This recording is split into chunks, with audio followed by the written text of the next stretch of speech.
આજનો દિવસ છે બેટા, એ આજનો દિવસ જ એક જિંદગીની અંદર મોટિવેશન આપે એવો દિવસ છે. તો આજના દિવસે, આજે 26મી જાન્યુઆરી 2024 ના દિવસે જ્યારે સમગ્ર ભારત દેશ આપણો 75મો રિપબ્લિક ડે ઉજવી રહ્યો હોય, ત્યારે બધા જ ભારત દેશના નાગરિકો અને સાથે આવનારા ભારત દેશના ભવિષ્યના ઓફિસર્સ કે જેના હાથમાં આ ભારત દેશની કમાન રહેવાની છે, કોઈને કોઈ જગ્યાએ તમે લોકો ભારત દેશના વહીવટી તંત્રનો ભાગ બનવા જઈ રહ્યા છો. તમે લોકો ભારત દેશના આ સિવિલ ડિપાર્ટમેન્ટ છે કે વહીવટી ડિપાર્ટમેન્ટ, એનો ભાગ બનવા જઈ રહ્યા છો કે જેના હાથમાં ભારતનું ભવિષ્ય રહેવાનું છે. એવા આપ સૌ વિદ્યાર્થી મિત્રોને પણ આ 75મા રિપબ્લિક ડે ની ખૂબ ખૂબ શુભેચ્છાઓ આજના દિવસે. અને સાથે માત્ર ને માત્ર એકબીજાને આ રિપબ્લિક ડે ની શુભેચ્છાઓ આપવાથી પૂરું નથી થવાનું, પણ આજના દિવસે આપણે નક્કી કરવાનું છે, એક દ્રઢ સંકલ્પ કરવાનો છે કે સાહેબ સાચા રિપબ્લિક, આજે પ્રજાસત્તાક પર્વ તરીકે ભારતનો દેશ ઉજવે છે, ત્યારે ખરેખર દેશ પ્રજાસત્તાક છે. લોકોને લોકશાહીના જે ફળ અપવાની વાત છે ને, એ અપવા છે સાહેબ મારો દેશ. વિશ્વની અંદર આ ભારત દેશ છે એ વિશ્વની દરેક જગ્યાએ પોતાના ડિસિપ્લિનની બાબતની અંદર વખણાય ને એવું કરવાનું છે. સાહેબ સૌથી વધુ જરૂર છે, આજ રસ્તામાં ઘરેથી નીકળ્યો, અહીંયા પહોંચ્યો, ઇન્સ્ટિટ્યૂટ સુધી પહોંચ્યો, ત્યાં સુધીમાં અસંખ્ય જગ્યાએ ભારત દેશના આ તિરંગા વેચાતા હતા. પણ એક જગ્યાએ એવું પણ જોયું કે તિરંગા વેચવા વાળા 8-10 વર્ષના બાળકો પણ હતા.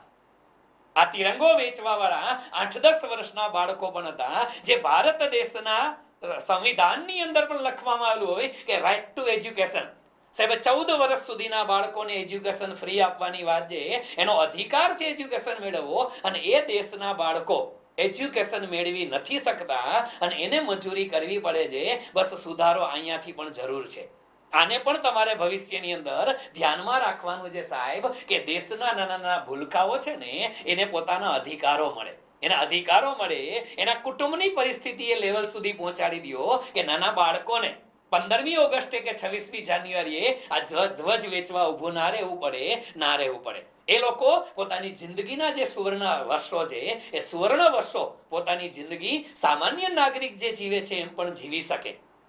બીજી બાબત, સ્વાભાવિક રીતે આજે 26મી જાન્યુઆરી છે એટલે ઘણી વખતે જોવા મળે રસ્તાની અંદર સફાઈ કર્મચારી પણ ઘણી જગ્યાએ ગેરહાજર જોવા મળેલા હતા. એ ગેરહાજર જોવા મળેલા એનું દુઃખ નથી, કારણ કે પબ્લિક હોલિડે છે, પણ દુઃખ એ વાતનું છે કે આપણે રસ્તામાંથી આપણા ઘરેથી બહાર નીકળીએ, આપણે કોલેજ સુધી જઈએ, આપણી ઓફિસ સુધી જઈએ, રસ્તામાં ચારે બાજુ બધા કચરાના ઢગલા જોવા મળે છે.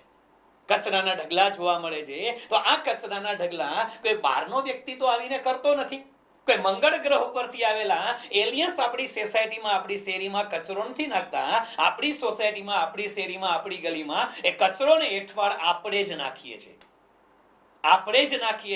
અને પછી આપણી ફરિયાદ હોય છે કે સર ગવર્મેન્ટ કે પ્રશાસન સફાઈમાં ધ્યાન નથી દેતું. સાહેબ ગવર્મેન્ટ સફાઈમાં ધ્યાન દે છે, પ્રશાસન સફાઈમાં ધ્યાન દે છે, પણ આપણને એવો કોઈ અધિકાર નથી આ દેશમાં કે જ્યાંને ત્યાં આપણે કચરાનો ઢગલો કરી નાખીએ, જ્યાંને ત્યાં આપણે એઠવાડ નાખી દે.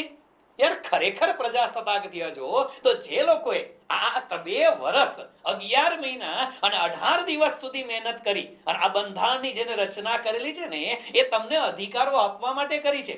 પણ તમારા અધિકારો છે ને, એટલી સામે આપણી જવાબદારી પણ છે સાહેબ, આપણી ફરજો પણ છે કે આ દેશના હિતની અંદર જે વસ્તુ જોવા મળે છે ને, એ બધું કરવું છે સાહેબ. મારા ચેરિટી બિગિન્સ વિથ હોમ, આ શબ્દ પ્રચલિત છે કે ચેરિટી બિગિન્સ વિથ હોમ.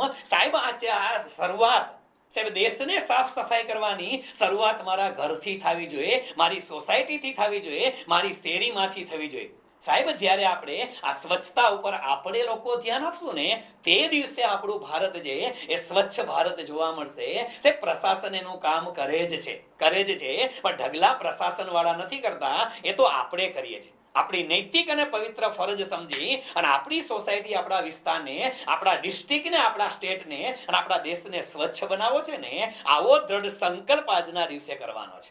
આ દ્રઢ સંકલ્પ આજના દિવસે કરવાનો છે સાહેબ. અને એના કરતા પણ વધારે ભારત દેશની અંદર અત્યારે કહેવાય છે કે ડેમોગ્રાફિક ડિવિડન્ડ, વિશ્વની અંદર સૌથી વધુ ડેમોગ્રાફિક ડિવિડન્ડ ધરાવતો દેશ એ ભારત દેશ છે.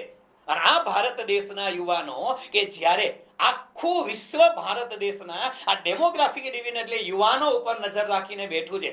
અને ત્યારે કમનસીબી છે કે ઘણા બધા યુવાનો આજની તારીખે એ તીન પત્તી જેવા વ્યસનની અંદર પડી ગયા છે. ઘણા બધા યુવાનો જ્યારે તેને પોતાની કારકિર્દી બનાવવાની છે, આખી દુનિયા તમારી સામે નજર રાખીને બેઠી છે, અને ત્યારે આપણા યુવાનો અને યુવતીઓ, માફ કરજો કહેવા દો, કે ત્યારે આપણે લોકો સ્નેપચેટની અંદર, સાહેબ ઇન્સ્ટાગ્રામની રીલ્સની અંદર, ફેસબુકની રીલ્સની અંદર અને સજાતીય વિજાતીય આકર્ષણની અંદર પડી ગયા છે. સાહેબ આપણે લોકો, આપણા ટીનેજર્સ, આપણા યંગસ્ટર્સ એ માત્ર વિજાતીય આકર્ષણની અંદર પડી ગયા છે. આ પુરુષો સ્ત્રીઓના આકર્ષણ હોય અને સ્ત્રીઓને પુરુષોના આકર્ષણની અંદર પડી ગયા છે. યાદ રાખજો કે ખરેખર પ્રજાસત્તાક છો ને, તો જ્યાં સુધી તમારું કરિયર ન બને, આ બધી જ વસ્તુઓ માત્ર ને માત્ર સફાઈ કરવાની જરૂર નથી. રોડ પરનો કચરો સાફ કરી એ આપણી જવાબદારી તો છે જ, પણ સાથે સાથે આપણા મનના વિચારો સાફ કરો. આપણી મેન્ટાલિટી જે છે એ સાફ કરો. તમારો જે નિર્ણય છે ને, તમારો જે ગોલ છે, એ બેટા ગોલને જે દિવસે તમે વળગી રહેશો કે સાહેબ જ્યાં સુધી મારો ગોલ એચીવ ના થાય ત્યાં સુધી દરેક વસ્તુ સાઈડમાં રાખવી છે, આવા જ્યારે તમે સંકલ્પ કરશો ને બેટા, તે દિવસે તમે સાચો રિપબ્લિક ડે ઉજવશો બેટા. સાચો રિપબ્લિક ડે એ લોકો પણ, જે લોકો આ દેશને સ્વતંત્રતા આપી ગયા, જે લોકો આ દેશને બંધારણ આપીને ગયા છે, એ લોકો પણ ત્યારે જ રાજી થશે કે જ્યારે આપણે લોકો આપણી ફરજો માનશું. આપણી ફરજ નિભાવવાની છે.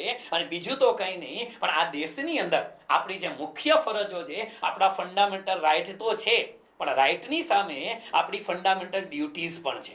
જે દિવસે ભારત દેશનો દરેક નાગરિક આ પોતાની ડ્યુટીઝ જાળવવા માંડશે. સાહેબ શા માટે આજની તારીખે તમે જાઓ તો જાહેર બાગ બગીચાની અંદર એકદમ કચરા જેવી વસ્તુ જોવા મળે છે. જાહેર બાગ બગીચાની અંદર તોડફોડ કરેલી જોવા મળે છે. સર હિંચકા લપસિયા જેવી વસ્તુ પણ તોડેલી છે, સાહેબ જોવા મળે છે. કોણ આ પ્રશાસન તોડે છે? સાહેબ એ પ્રશાસન નથી તોડતું. પ્રશાસન તો એને સરખું કરવાનું કામ કરે છે. એ તોડવા વાળા આપણે છીએ. સાહેબ પ્રાઇવેટ બાગ બગીચાની અંદર કેમ જોવા નથી મળતું? કારણ કે ત્યાં આપણે બીક લાગે છે. સાહેબ જાહેર બસની અંદર જાઓ, એસટી બસની અંદર જ્યારે મુસાફરી કરી છે, સાહેબ માફ કરજો, કહેવા દેજો મને, પણ જ્યારે એસટી બસની અંદર આપણે મુસાફરી કરી છે ને, તો એસટી બસની સીટ નીચે પાનની પિચકારી મારેલી જોવા મળે છે. સાહેબ એસટી બસની સીટો છે એમાં બ્લેડથી કે છરીથી કાપા મારેલા જોવા મળે છે. આ કોણ કરે છે? સાહેબ આપણે જ કરીએ છીએ. બસ આપણી સાચી ફરજ આ છે. કેમ તમે કોઈ જગ્યાએ પ્રાઇવેટ બસની અંદર મુસાફરી કરો છો ત્યાં પાનની પિચકારી જોવા મળે છે મિત્રો? નથી મળતી પાનની પિચકારી જોવા મળે. કોઈ જગ્યાએ પ્રાઇવેટ બસની અંદર મુસાફરી કરો છો, એ બ્લેડથી કાપા મારેલા જોવા મળે છે, સીટ તોડેલી નથી મળતી મારા મિત્રો. પણ આ જોવા મળે છે માત્ર સરકારી જગ્યાએ. શા માટે સાહેબ એ લોકો નથી કરતા? એ તો વ્યવસ્થા આપે છે. સરકાર આપણા જ ટેક્સના પૈસામાંથી જ્યારે આપણે વ્યવસ્થા આપતી હોય અને ત્યારે આપણે એનો દુરુપયોગ કરીએ છીએ, તો કઈ રીતે તમે કહી શકો કે સાહેબ અમે સ્વતંત્ર છીએ, અમે પ્રજાસત્તાક છીએ? આજના દિવસે ભલે ખુશીનો તહેવાર છે, આજનો દિવસ છે, યાર 15મી ઓગસ્ટની જ્યારે આપણે વાત કરતા હોય ત્યારે 15મી ઓગસ્ટ નો ડાઉટ શહીદોને યાદ કરવાનો દિવસ છે, કે જે લોકોએ આ દેશને આઝાદ કરવા માટે પોતાના જાનનું બલિદાન, જીવનું બલિદાન આપ્યું, એને યાદ કરવાનો દિવસ 15મી ઓગસ્ટ છે.